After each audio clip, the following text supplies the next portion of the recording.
تو یہ ساری چیزیں جب ایک ہی ڈومین میں آ رہی ہیں تو سب ایک ہی سیٹ اپ کی ساری چیزیں اکٹھی ہوں گی، تو یہ ثقافتی یکجہتی کی ایک مثال ہے. جس طرح نکاح خوانی ازدواجی نظام کا ایک حصہ ہے، اسی طرح امتحانوں کا نظام جو ہے تعلیم کا ایک اہم حصہ ہے.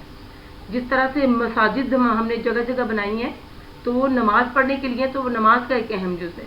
کاشتکاری ہے جیسے، تو یہ زرعی نظام کا ایک اہم جز ہے. جیسے ہمارے کلاک کے اندر مختلف ہمیں سوئیاں نظر آتی ہیں، ایک سیکنڈز والی، ایک منٹوں والی اور ایک گھنٹوں والی سوئیاں، تو یہ بھی ایک الگ الگ مقام رکھتی ہیں. ایک وقت کا جو نظام ہے اس کو اس کی یکجہتی کو ظاہر کرنے کے لیے. یہ سب اجزاء اپنے اپنے نظام میں مربوط ہو کر ثقافتی یکجہتی کا کام انجام دیتے ہیں. اب طالبات آپ کو سمجھ آ گئی ہوگی کہ ثقافتی یکجہتی کا کیا مطلب ہے، کہ ایک معاشرے میں رہتے ہوئے ایک معاشرے کے جتنے بھی سیگمنٹس ہیں، جیسے پاکستان ہے تو پاکستان کے جتنے بھی صوبے ہیں، اس میں جتنی بھی ثقافتیں پائی جاتی ہیں، اگر یہ تمام ثقافتیں ایک دوسرے کے ساتھ یکجہتی یا کلچرل انٹیگریشن کے رشتے میں مربوط ہوں گی تو ہی ملکی ترقی اور سالمیت برقرار رہے گی اور ملک بھی ترقی کرے گا. اگر یہ تمام کلچرز ایک دوسرے کے منافی نہ ہوں، ایک دوسرے کے متضاد نہ ہوں، ایک دوسرے کو اچھا برا نہ کنسیڈر کریں، کوئی اپنے آپ کو برتر یا کمتر کنسیڈر نہ کرے، تو ڈیفینیٹلی یہ کلچرز جو ہیں وہ ایک دوسرے کے قریب آئیں گے اور افراد کی آپس میں افراد کی بھی اور پولیٹیکلی جو ایک سالمیت ہے، پولیٹیکلی ایک جو یونٹی ہے ملکی سطح پر، وہ بھی سامنے آئے گی اور ملک میں ایک طرح سے پیار محبت اور اخوت اور بھائی چارے کی فضا نظر آئے گی. ثقافتی یکجہتی کو مزید تھوڑا ڈیفائن کرنے کے لیے، ایک ہی معاشرے کے مختلف ثقافتی گروہوں میں تنظیم کا نام، یعنی ایک ہی معاشرہ ہے، اس کے مختلف گروہ ہیں یا صوبے ہیں یا ڈسٹرکٹس ہیں یا ڈویژنز ہیں. مطلب یہاں پہ ثقافتی گروہ سے مراد، یہ میں نے آپ کو اس کی ایک فنکشنل ایگزامپلس دی ہیں. مطلب ایک ثقافتی گروہ سے مراد یہ ایک جنرل ٹرم ہے، لیکن جب ہم ثقافتی گروہ سے مراد لیں گے اس ڈیفینیشن کو فنکشنل کرنے کے لیے کہ ہمارے پاکستان میں، ہمارے ملک میں ثقافتی گروہ سے کیا مراد ہوگا، یہ صوبے ہوں گے، ٹھیک ہے، یا ان صوبوں کو مزید ہم ڈیوائڈ کریں گے تو ڈویژنز ہوں گے، یا پھر ان کو ہم کلچرز کی بنیاد پہ کریں گے تو ڈفرینٹ قوموں کا جیسے جیسے کلچر ہے وہ گروہ ہوں گے. اور ان میں تنظیم، یعنی ان تمام کلچرز، ان صوبوں کو آپس میں آرگنائز کرنا، منظم کرنے کا نام جو ہے وہ قومی یکجہتی کہلائے گا. صوبہ خیبر پختونخوا، بلوچستان، پنجاب اور سندھ کے ثقافتی اوصاف میں باوجود اختلافی صفات کے، مطلب ڈفرینسز پائے جاتے ہیں، اس کے باوجود ان میں تنظیم قائم ہے، وہ ہماری قومی اور ثقافتی یکجہتی کہلاتی ہیں. اس لیے ہی ہم آج اس باب میں اس پر روشنی ڈالیں گے. جی، تو کیسے پیدا ہوتی ہے ثقافتی یکجہتی، کیسے پیدا ہو سکتی ہے؟ یعنی two different cultures stand on their differences. دو مختلف ثقافتیں ہمیشہ اپنے اختلافات کی بنا پر پائی جاتی ہیں. اختلافات ہوتے ہیں تو ان کو دو الگ الگ گنا جاتا ہے. If the differences are reduced, اگر ان اختلافات کی بنا پر انسانوں کے یا لوگوں کے درمیان پائے جانے والے خیالات میں جو منفیت ہے اس کو کم کر دیا جائے، دے کم کلوزر، وہ ایک دوسرے کے قریب آ جائیں گے، گیٹ یونائٹڈ، اکٹھے ہو جائیں گے وہ ایک اکائی کے طور پر، اور دس از کالڈ کلچرل انٹیگریشن. اس کو ہم ثقافتی یکجہتی کہیں گے. جی، پرابلمز آف کلچرل انٹیگریشن. آخر ثقافتی یکجہتی نہ ہو پانے کے پیچھے مسائل کیا کیا؟ اس میں سیکٹیرین کلیشز ہے، ٹیررزم ہے، lack of single national political party, preference to personal interest, contradiction between action and ideas, weak inter-provincial relationships, conflicts between political parties, distribution of resources among provinces. ابھی ہم ان پوائنٹس کو discuss کریں گے، اور جو اس کے علاوہ بھی کچھ پوائنٹس ہیں، کچھ ایسے مسائل ہیں، ان کو ہم نیکسٹ سلائیڈ میں دیکھیں گے. سب سے پہلے ہے سیکٹیرین کلیشز. اب سیکٹیرین کلیشز یا جو طبقاتی مسائل ہیں، طبقاتی مسائل میں طبقاتی